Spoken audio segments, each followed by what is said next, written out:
kita serba benar, itu salah. Saya dulu egois banget. Tapi setelah saya belajar Dharma pelan-pelan, jadi open minded.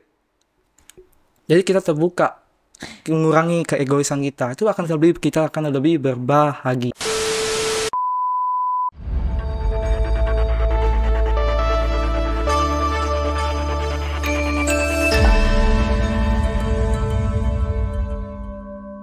Baik, semangat pagi, namo Sanghyang Adi Budaya, namo Buddhaya Bante. Namo Buddhaya.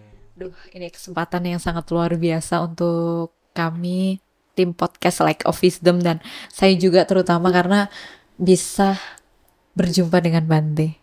Ya. Bante, nama aslinya siapa Bante? Kalau Sanskerta palingnya Sakta Pasyana. Sakta Pasyana. Ya, tapi kalau Mandarinnya Nengkan. Apa Bante? Nengkan. Maaf ya Bante, orang Jawa jadi Kamu Mandarin agak susah. Kalau kesarin berarti dipanggilnya Bante Pasyana. Oh, Bante Pasyana. Saya kemarin agak nih, Bante siapa ya? Bante Pasyana ternyata. Bante asli dari Palembang saya. Oh, dari Palembang ya. Saya gini teman-teman dan Bapak Ibu pendengar Like of Wisdom. Saya waktu ketemu Bante ini kaget, Bante masih muda banget, udah mau jadi Bante gitu.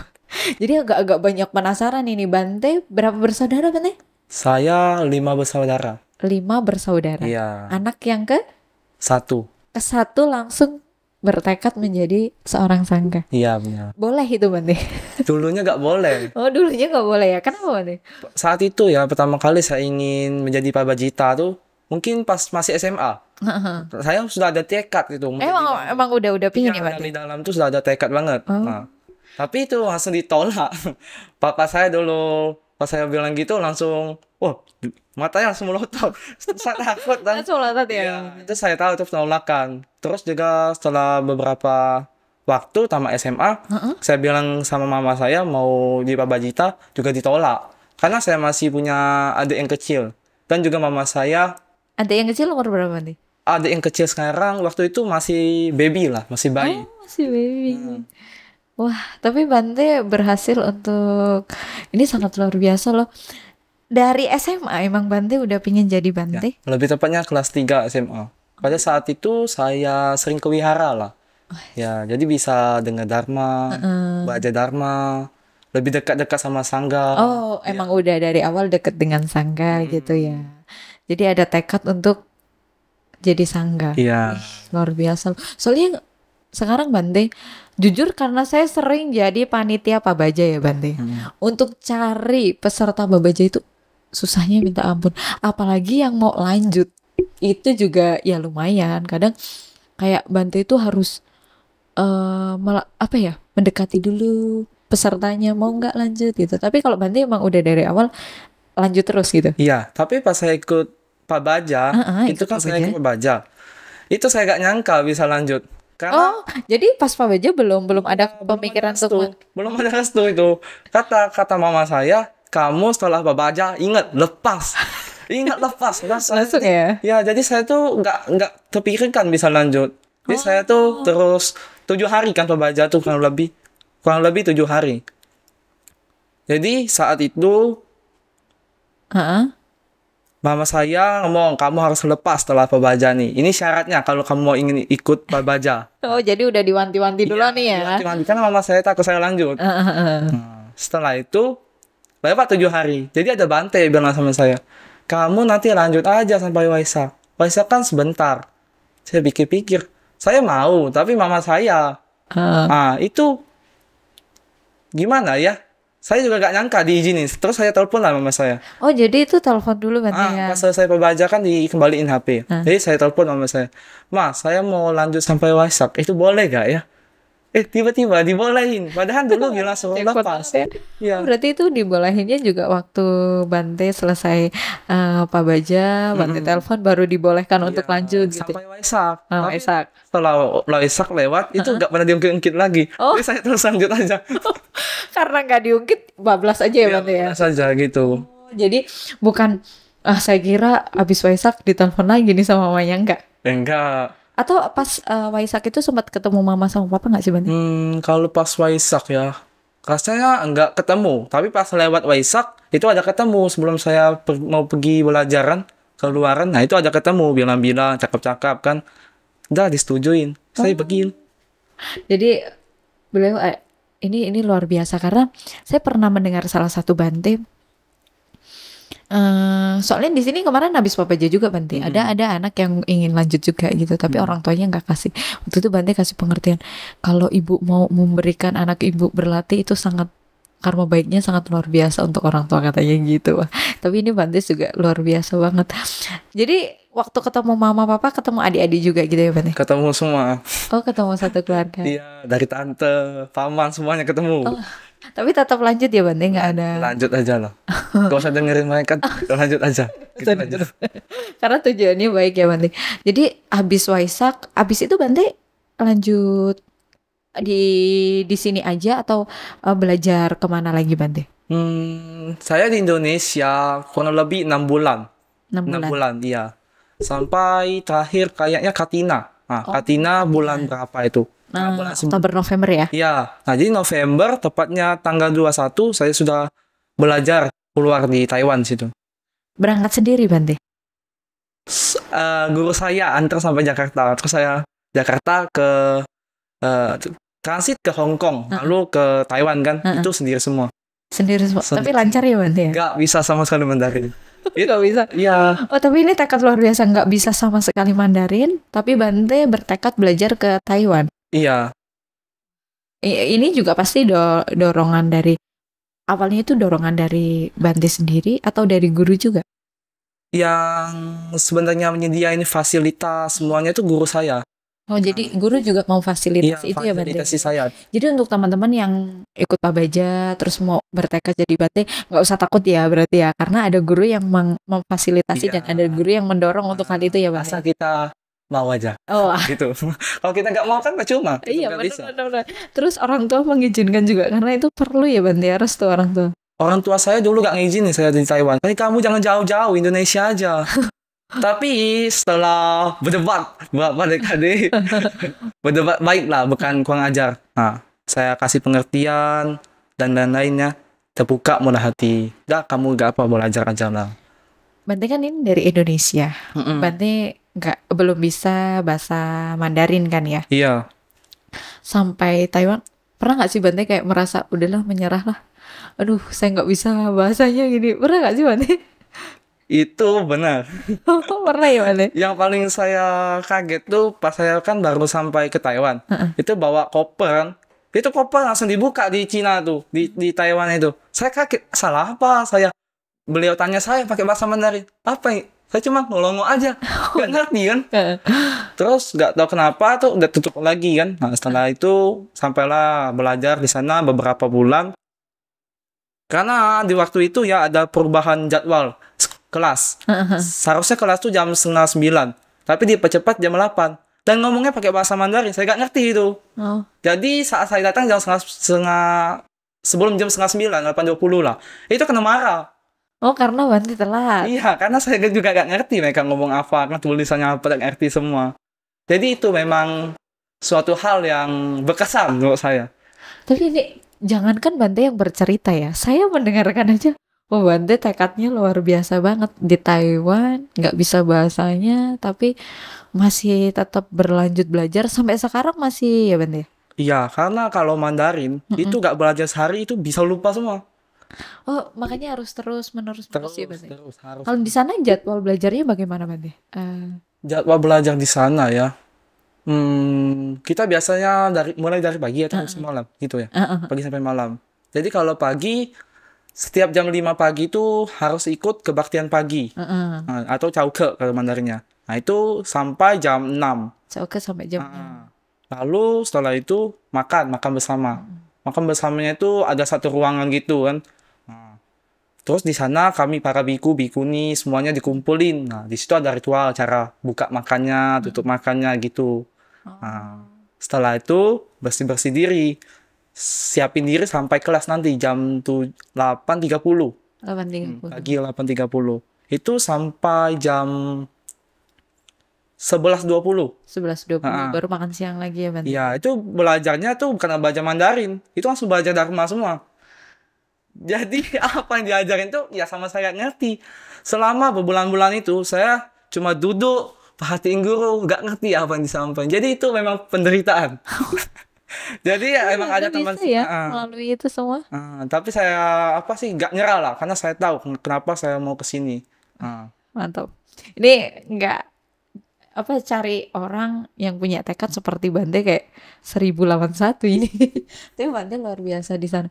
Sampai berapa bulan Bante hanya duduk dan lihat gini?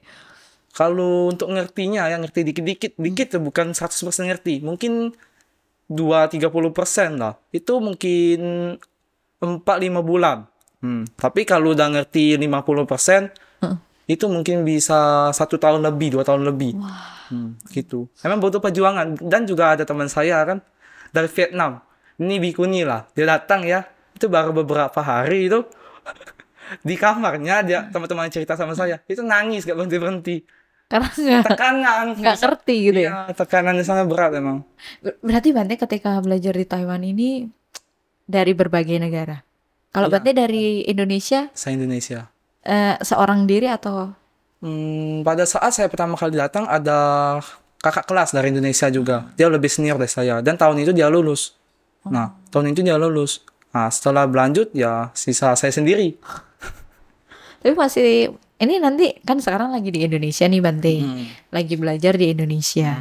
Dan berikutnya ke sana lagi atau enggak Bante? Iya, nanti pulang. Nanti ke sana lagi lanjut belajar. Karena di si Indonesia liburan aja. Jadi kayak sekolah lah. Sekolah kan ada libur gitu. Oh Jadi ini ada liburnya juga. ya, dan di Taiwan tuh ada 2 kali libur. Libur musim panas sama libur musim dingin. Oh, kalau ini lagi libur Musim panas.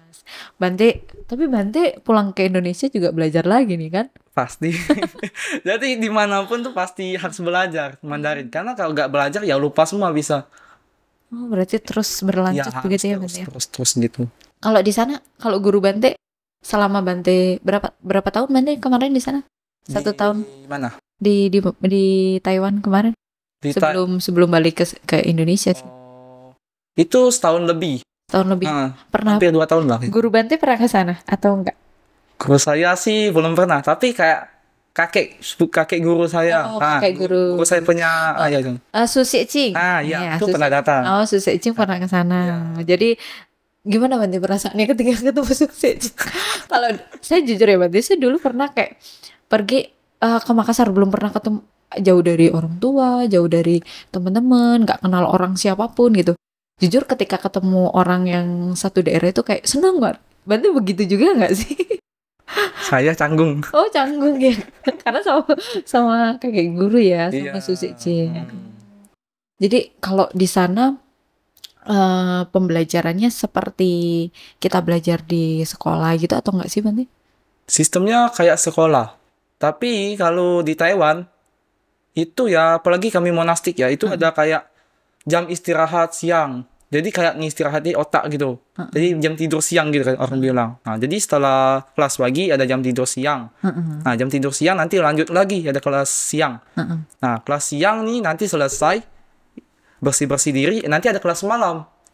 Oh, ada itunya. Iya. Ada kelas lagi ya, berarti ya dari pagi sampai malam itu. Pagi sampai malam. Terus begitu ya Bante? Iya. Dan kalau kelas malam paling malam jam 9:30 baru selesai. Wah, mantap. Berarti terus untuk itu hanya pembelajarannya tentang Dharma ya Bante? Ada Dharma dan juga ada kelas Mandarin. Dan kelas Mandarin dalam 1 minggu mungkin ada 3 kali pertemuan. 3 kali pertemuan. Dan itu kelas Mandarinnya itu bukan dari awal gitu. Kan kita kan ada HSK 1, HSK 2. Ini dia langsung belajar kayak kita baru belajar Mandarin. Beliau langsung ngajarin materi kelas 6. Gimana kita mau ngerti? Tapi selama ini jadi mengerti gak sih Bante? Dikit-dikit. Oh, dikit-dikit ya, Dikit. lumayan lah. Karena nggak gampang sih ya belajar bahasa Mandarin ya. Jadinya Bante tetap melakukan ini. Karena gini Bante, anak muda lulus SMA langsung jadi sangga. Kan dulu sama Nera dulu dong. Sama Nera berapa bulan Bante? 1 tahun lebih lah, hampir 2 tahun. Hampir 2 tahun baru habis jadi biku. biku. Bante tabis biku tahun berapa sih Bante?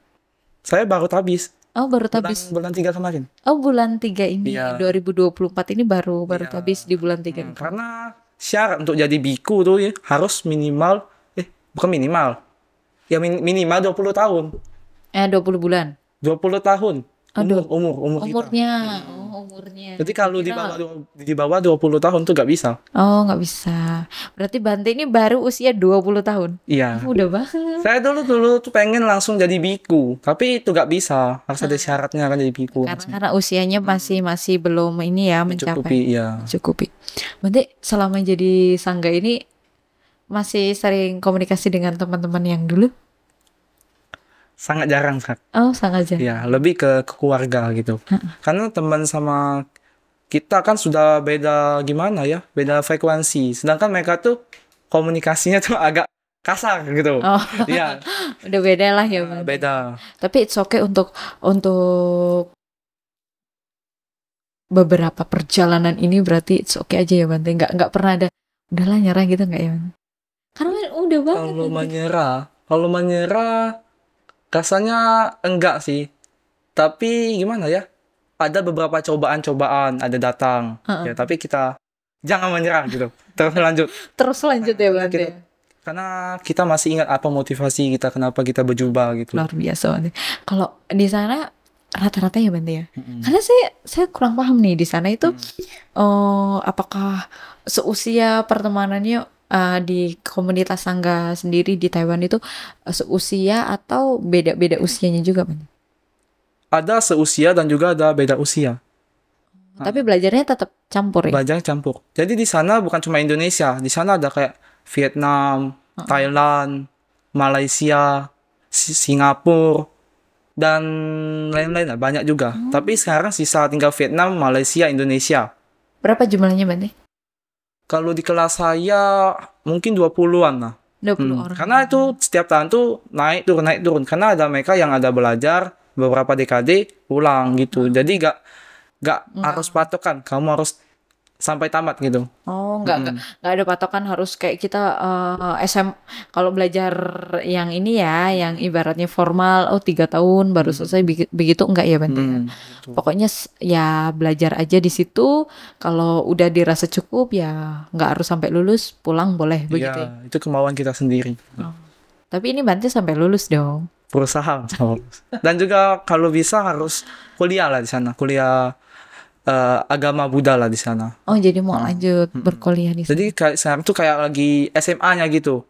Ibarat SMA gitu. Oh, Akademi Buddhis gitu. akademi Buddhis awal gitu ya. Ya, Bante? wow. Baru nanti masuk ke jenjang perguruan tingginya. Perguruan tinggi. Kalau sudah oke bahasanya. Oke bahasanya. Gitu. Kalau bahasanya itu Bante belajarnya itu apa aja? Bahasa sehari-hari aja cukup atau ada yang lainnya juga? Kalau tinggal di Taiwan ya, apalagi kita belajar Dharma gitu ya, itu gak bisa cuma pakai bahasa Mandarin sehari-hari, itu gak bakal ngerti kita. Karena Mandarin tuh, bahasa Mandarin dibagi jadi 3. Ada 3. Ada Mandarin sehari-hari. Kayak Indonesia, kita bercakap-cakap sama orang gitu kan. Oke, kita ngobrol gitu ya Bante ya. Itu Mandarin sehari-hari kita pakai. Nah, yang kedua nih, Mandarin kuno, Kuwen. Nah, ini bahasa Mandarinnya lebih dalam. Ini dipakai kayak zaman-zaman berapa ribu tahun yang lalu, ratus tahun yang lalu, kayak zaman kaisar gitu. Oh, kaisar gitu ya Bante ya. Itu pakai rata-rata. Nah, dan yang terakhir Mandarin Dharma. Oh, jadi Bante juga belajar tiga hal ini. 3 ini. Itu yang harus dipelajarin. 3 ini. Wah, mantap, luar biasa Bante. Kan ini Bante. Bante kan berasalnya dari Palembang. Guru Bante ada di Palembang ada juga ya? Guru saya orang Jambi sebenarnya. Orang Jambi, tapi tinggal di Palembang. Tinggalnya pindah-pindah. Oh, pindah-pindah. Sekarang beliau kan lagi menempuh pendidikan di Thailand. Sekarang beliau lagi di Thailand. Oh, lagi di Thailand. Apakah guru Bante ini juga mewajibkan untuk murid-muridnya yang lain untuk belajar di luar negeri juga? Wajib. Oh, wajib ya? Itu syaratnya, kata guru saya. Itu syarat kalau mau jadi murid saya harus belajar di luar. Oh, Gitu. jadi itu udah jadi syarat dari beliau untuk kalau mau jadi murid saya harus keluar negeri dulu untuk belajar. Iya, Gitu. kalau murid yang tetap gitu. Oh. Jadi ini Bante di edukasi untuk teman-teman Buddhis yang di luar, yang muda-mudi, yang mau jadi sangga. ternyata jadi sangga itu nggak didiamkan nggak ya Bante. Ada pengarahan dari gurunya yang mau belajar di luar negeri juga bisa. Iya. Itu sangat diterima ya di sana Bante. Apakah ada biaya yang sangat mahal Bante?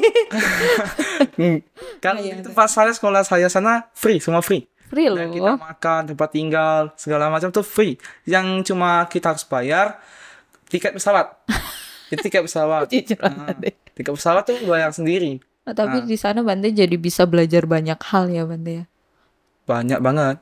Apakah gini Bante, karena kan di sana kan beda negara, teman-teman juga beda circle yang sama di Indonesia kan ya pasti beda banget kan. Waktu pengalaman pertama kaget nggak sih Bante? Kaget banget. Kagetnya itu hanya dari bahasanya aja atau dari makanannya juga atau dari Budayanya beda-beda. Setiap negara tuh punya budaya yang beda-beda. Nah, gitu. Makanya guru Bante menekankan untuk belajar di luar negeri biar tahu ya. Iya, jadi pikiran kita nih open minded. Open minded guys. Nah ini loh luar biasa.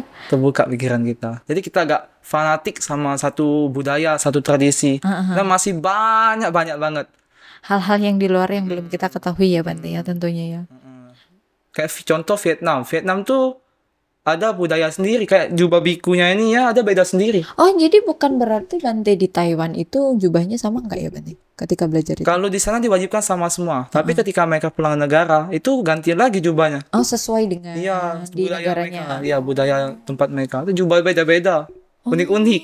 Jadi ternyata seorang sangga juga bisa memahami budaya. Karena kan taunya Bante itu kan hanya di wihara, tapi enggak ya Bante. Jadi tahu budaya mereka juga gitu ya. Oh berbeda-beda. Beda-beda benar. Saya baru tahu Bante. Saya kira itu akan sama ketika pulang juga tetap sama, tetapi enggak ya, tetap mengikuti budaya dari negara masing-masing begitu ya Bante. Tapi saat di Taiwan kan di sekolah mereka itu harus ikutin aturan mereka. Budaya mereka ikutin semua gitu. Lumayan keras nggak sih Bante di sana? Keras. Bukan lumayan lagi, tapi memang keras. Memang harus gitu ya Bante. Ya, untuk disiplin lah ya. Oh, lebih disiplin begitu ya Bante ya. Beda kalau yang kayak kita di Indonesia ya udah deh biar-biar aja begitu ya Bante. Iya, kalau di sana semua tuh sudah terstruktur, rapi dan disiplin. Jadi kalau misalnya ada pelanggaran tuh bisa dihukum. Biasanya hukumannya apa Bante? Kalau sebagai sangga itu hukumannya berlutut biasanya. Jadi kayak di depan rumah Buddha ya, kita di sini dihukum suruh berlutut. Saya dulu soalnya pernah tinggal di asrama Bante. Aduh, curhatan anak asrama ini. Dulu kita kalau puja bakti hukumannya suruh pegang hio. Apakah begitu juga Bante? Iya, berlutut pegang hio itu. Sampai hionya habis. Iya. Itu kayaknya memang kayak sederhana banget, cuman berlutut tapi beneran itu sakit di kaki. Benar. Berhari-hari loh kayak gitu. Itu juga begitu ya Bante ya berarti di sana. Jadi nggak melanggar terus dibiarin aja nggak ya Bante? Enggak. Mantap luar biasa. Ya di sana juga ada kayak nama Sara berdiri gitu. Oh, pai yang berdiri sampai. Iya. Itu. Sampai berapa kali Bante? Itu tergantung berat ringannya apa sih pelanggaran kita lakuin. Paling berat berapa Bante? Kalau di sana sih saya belum pernah dihukum ya. Tapi kalau sama suhu saya itu udah sering. Kalau sama suhunya sering. Berapa kali Bante kalau untuk pai-pai itu? Itu bisa kalau di totalin tuh bisa 5.000 ke atas. Karena sering banget melanggar itu. Kan kita kan baru itu kan perpindahan dari apa sih kehidupan rumah tangga ke monastik itu kan nggak mudah sebenarnya, nggak mudah. Benar berarti saya tahu itu nggak gampang. Kita pabajah aja udah nggak gampang, apalagi keseharian ya Bante. Iya. Biasanya gimana itu Bante? Maksudnya gimana? Kalau dihukum itu pai-pai itu sendiri atau dengan teman-teman yang lain juga? Dulu saya ada adik-adik seperguruan kan, kakak seperguruan juga. Tapi kan mereka cuma latihan sementara. Jadi saat itu saya sama-sama kena hukum. Tapi setelah mereka selesai pabajah, selesai latihan, saya sendiri. Berawal dari belum direstui sama orang tua sampai bisa direstui itu luar biasa begitu. Tapi untuk sampai saat ini orang tua terus mendukung ya Bante? Mendukung. Malah mama saya tuh sangat bahagia. Karena yang saya pelajarin di Taiwan itu dharma-dharmanya saya babarin ke mama saya. Bante juga sampaikan ke mama. Iya, kasih, oh jadi gak sia-sia gitu. Oh. Oh bener bagus kamu jadi biku katanya. Bangga dia. Dulu ada penolak, sekarang malah bangga banget. Dulu mungkin karena sedih, waduh anaknya berkurang satu, tapi sekarang jadi bangga ya Bante. Iya. Untuk adik-adik juga. Atau adik-adik Bante ada yang termotivasi nih, kan masih ada 4. Iya. Siapa tahu ada yang Ada adik saya. Oh ada yang mau juga. Adik saya yang kedua itu pernah ikut, dia kan termotivasi lah sama saya. Jadi dia ikut Pabaja kan apa sih rencana mau lanjut, tapi karena ya gimana ya, duniawinya masih sangat kuat kan. Masih kecil loh Bante. Kalau adik yang kedua sekarang masih Dia sekolah nggak Bante? lahir 2005, 2 tahun di bawah saya. Oh berarti baru mau lulus ya? Ya, ini mau kuliah. Oh mau kuliah, tapi lanjut kuliah ya? Lanjut Nggak jadi sangga nggak ya? Dulu saya, kalau boleh cerita, saya dulu itu kan tamat SMA. Jadi saya tuh ini mama saya nih kuliah gitu. Jurusan apa Bante? Saya rencana tuh mau SI. Oh SI ya. Tadi saya sudah lamaran, tapi gak tahu kenapa ya. Kayak gejolak hati saya tuh ada firasat. Saya tuh pasti akan jadi biku. Akan jadi biku lah, akan jadi monastik. Jadi saya tuh gak ada niat sebenarnya. Gak serius untuk menjalankan itu. Saya pikir ujung-ujungnya nanti berhenti kuliah langsung ikut jadi monastik kan. Jadi saya pikir mending gak usah lah ya. Dan jadi saya gak kuliah kan beberapa kali kan sudah lama di mana, di universitas mana kan. Nah terus saya juga pernah coba kerja. Nah kerja juga sama. Saya pikir nanti saya jadi saya kan pengen coba-coba kerja dulu kan. Nah setelah saya kerja tuh gak sampai 2 hari berhenti. Gitu. Oh karena memang gak ada feeling untuk kesana ya Bante? Iya, saya tuh gimana ya, memang kalau berniat kan memang kalau mau jadi biku gitu. Bante, sebelum Bante ikut Pabaja itu kan Bante aktif di wihara, termasuk pemuda PMC juga nggak sih Bante? Kayak pengurus juga, pengurus wihara juga ya, untuk bagian pemuda-pemudi gitu. Jadi aktif di situ juga. Aktif di situlah kesempatan untuk bantu wihara kan, belajar dharma kan, itu terbuka semua. Dari sekian temannya Bante yang waktu itu ikut Pabaja cuman Bante aja atau ada yang lainnya juga? Semuanya nyerah. Semuanya ya. Ya emang karena saya akuin kalau kita perpindahan dari itu kan apa sih rumah tangga jadi itu berat. Karena saya pas jadi rumah tangga tuh bebas semua. Tadi saya kalau mau main game, mau makan daging, mau jalan-jalan ke mall itu semuanya bebas. Semuanya bebas. Nah, sekarang ya ada batasannya ya Bante. Bisa. Tapi itu menyiksa nggak sih menurut Bante? Dulu awal-awal. Dulu tersiksa sampai saya pengen mikir apa saya lepas saja ya. Tapi saya pikir kan kalau saya lepas perjuangan saya selama ini apa ya? Nah, jadi saya tuh ada gejolak hati juga. Harus ingat kenapa berubah. Jadi nafsu duniawi saya nih kayak main game kemana-kemana itu bisa diredam pakai motivasi yang tadi. Kenapa pakai jubah gitu. Oh, jadi dulu Bante juga berawalnya juga hobi game, hobi main? Hobi banget. Sama teman-teman loh. Sama teman-teman. Itu perpindahan emang nggak mudah. Tapi Bante bisa ya mengikis hal ini ya. Sekarang udah nggak game nggak itu ya. Karena agak main game tuh jadi lebih berbahagia saya akuin. Oh. Jadi karena itu kan jadi lebih berbahagia saya akuin emang. Ini bisa jadi motivasi untuk anak-anak muda yang di luar. Siapa tahu yang mau ya apa ibu-ibu yang mau anak-anaknya berhenti main game suruh jadi Bante. Kalau ada yang mau tapi ini nggak gampang ya Bante untuk menjalankan hal ini semua. Iya emang nggak gampang. Saya pun emang gak gampang. Bante ini kadang yang ngobrol gak terasa ya Bante. Bante ada gak sih motivasi yang ingin Bante sampaikan untuk anak-anak muda saat ini? Untuk jangan ragu untuk berlatih. Minimal kalau anak-anak muda itu ya, kayak umrah saya tahu pemikiran mereka. Mereka tuh cuma pikirannya senang-senang saja. Cari cewek, cari cowok, pacaran gitu kan. Saya juga pernah dulu pacaran. Jadi saya tahu lah pacaran, terus main game, happy ke mall, nonton bioskop segala macam. Itu sudah saya lalui semua. Nah, jadi pada saat itu saya terus merenung karena dharma. Karena kalau saya gak pakai dharma, ya saya gak mungkin pakai jubah. Jadi karena dharma lah. Itu apa sih yang buat saya sadar? Karena apa sih kebahagiaan duniawi kita cuma sementara. Jadi misalnya kalau kita makan makanan yang paling kita suka, misalnya KFC. Pas saya makan sampai habis KFC itu, kebahagiaannya tuh hilang. Itu biasa aja. Nah, saya terus merenung kan. Iya ya, apa yang Buddha katakan tuh memang benar. Berarti sudah bisa mencapai hal begitu ya. Saya emang lebih suka spiritual. Dharma saya dalami semua. Oh, dari dulu memang Iya, sudah. sebelum saya berjubah, emang saya suka Dharma gitu. Oh, emang udah ada basicnya berarti Bante untuk Kayak ke arah itu. mindset diubah. Gitu. Jadi bisa Bante jadi seorang sangga, belajar ke luar negeri, dengan dorongan oleh guru yang sangat begitu luar biasa, biar bisa open minded, bisa banyak Pengetahuan, ya. pengetahuan ya dari teman-teman yang Bante-Bante yang lainnya dari negara-negara lainnya. Tapi untuk bergabung dengan mereka nggak itu ya Bante? Maksudnya nggak ada gap gitu nggak ya Bante? Langsung nyambung aja gitu.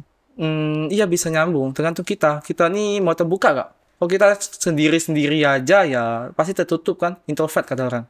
Nah gitu. Kita harus mencoba berkomunikasi. Kita sopan ya mereka sopan juga kepada kita. Sama lah. Kayak manusia lah. Oke, Karena mereka manusia emang. benar-benar berarti kita harus menjadi seorang manusia yang kayak manusia. Iya. Ini jadi belajar dari pengalaman dari Bante.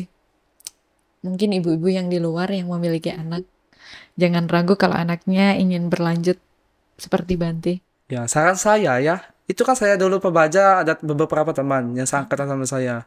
Itu mereka setelah ikut pebaja ada perubahan besar. Mereka ya yang dulu yang malas itu ya.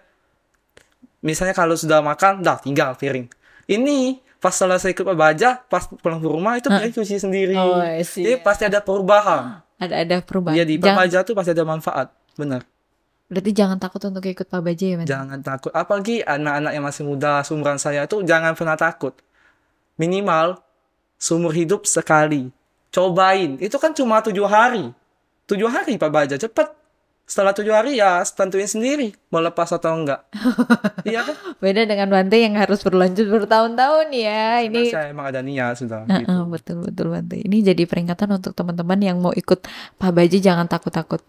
Ibaratnya kayak anak-anak zaman sekarang nih sukanya kan Korea-Korea. Di Korea aja wamil ya. Apalagi kalau kita di Indonesia karena kita agama Buddha ya, minimal ya wajib pabaja ya Bante ya. Untuk memperbaiki diri sendiri. Benar. Pabaja tuh wajib saya sarankan. Kan 7 hari juga cepat kan? Gak main game 7 hari gak mati. Oh iya kan? Ini pengalaman Bante loh. Iya kan? Oke, thank you banget ini Bante. Gak terasa waktunya bergulir. Ada Bante mau menyampaikan pesan lagi atau cukup? Kalau pesan, ya pesan ada. Untuk anak-anak muda terkhususnya kayak remaja ya. Jadi jangan cuma berpatok pada keinginan saja. Misalnya cuma ingin fokus cari uang sampai lupa semuanya, dan juga fokus pada cewek sampai lupa orang tuanya. Ini sebenarnya karma buruk. Waduh. Serius. Jadi harus usahain untuk belajar Dharma. Karena ketika kita belajar Dharma, itu kita paham apa yang benar dan apa yang salah. Setiap perbuatan Anda itu ada akibat. Jadi berhati-hatilah. Baik Anda tahu itu karma buruk atau enggak, itu tetap akan berbuah. Jadi usahakan untuk belajar Dharma sedikit demi sedikit. Saat Bante ceramah atau siapa yang ceramah itu jangan main HP. Kalau main HP itu gak pernah masuk dharmanya. Wah, ini peringatan ini. kuping itu harus dibuka. Jadi kita harus terbuka. Jangan menganggap kita serba benar, itu salah. Saya dulu egois banget. Tapi setelah saya belajar Dharma pelan-pelan, jadi open minded. Jadi kita terbuka, mengurangi keegoisan kita. Itu kita akan lebih berbahagia. Gitu. Terima kasih Bante. Ini berarti peringatan untuk teman-teman ataupun siapapun yang ke wihara yang dengerin Dharma cuman pegang HP doang ya Bante ya. Mulai saat ini coba dengarkan. Siapa tahu jadi tercerahkan di saat mendengarkan itu ya Bante. Benar. Terus yang mau jadi Bante seperti Bante yang mau belajar di luar negeri boleh pilih guru. Gurunya siapa Bante? Kontak saya aja ya. Kontak Bante aja. Oke. Boleh komen-komen, nanti kita akan berikan kontak Bante.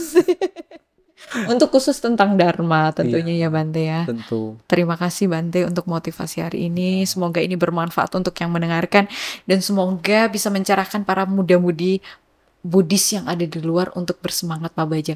Nggak susah kok 7 hari doang untuk Pak Baja. Ya kan ya 7 Bante? hari doang. Ada lebih bagusnya kalau mau berlanjut ya Bante. Lebih bagus. Baik, terima kasih Bante. Semoga suatu saat kita memiliki karma baik lagi untuk berbagi cerita. Saya harapnya sih siapa tahu nih Bante ini kan balik lagi ke Taiwan, ke Indonesia lagi bisa mampir di podcast kami di Light of Wisdom. Thank you Bante. Namo Buddhaya Bante. Namo Buddhaya.